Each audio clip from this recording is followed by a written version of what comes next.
There are actually three certainties of life: death, taxes, and that the liberal media will condemn tax cuts.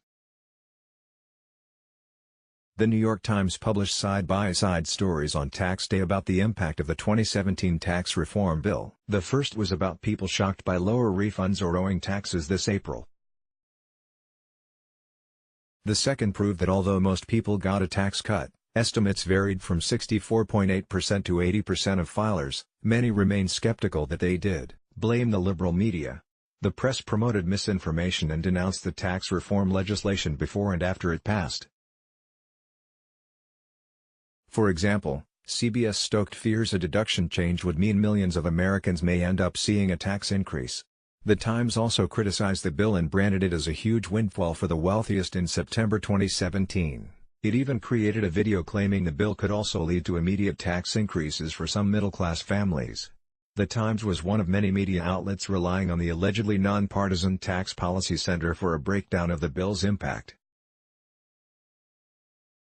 In reality, the Tax Policy Center is a project of two left-wing groups and actually helped originate misinformation that fed the left's attacks on the law, according to the Times' April 15, 2019 reporting. To a large degree, the gap between perception and reality on the tax cuts appears to flow from a sustained, and misleading, effort by liberal opponents of the law to brand it as a broad middle-class tax increase. Ben Castleman and Jim Tankersley wrote in their piece, "Face it, you, probably, got a tax cut." They noted that early models from the Tax Policy Center, which the paper labeled independent, indicated the legislation would raise middle-class taxes.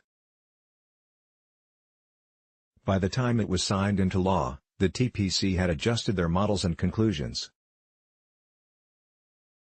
However, after the law went into effect, Democrats played down those estimates and instead highlighted projections that most Americans' taxes are set to increase in 2026, after the individual tax cuts in the law are scheduled to expire.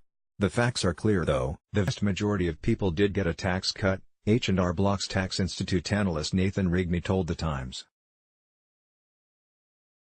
Just now we have real data to back that up. Those dual Times reports on April 15 failed to acknowledge the media's complicity in spreading misinformation about the tax bill, although one of the articles admitted liberal opponents of the law pushed a narrative that fostered this skepticism. The second April 15 Times piece, "Shocked by your tax refund? Next year could be worse unless you act now," joined a chorus of media complaints about lower refunds. It was just one of the few to admit near the top of the story that almost everyone's tax burden was lower.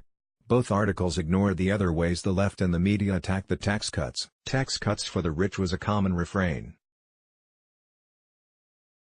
CBS said the bill was very much tilted toward corporations and the wealthiest Americans, and ABC said the biggest tax cuts will go to wealthy, corporate America.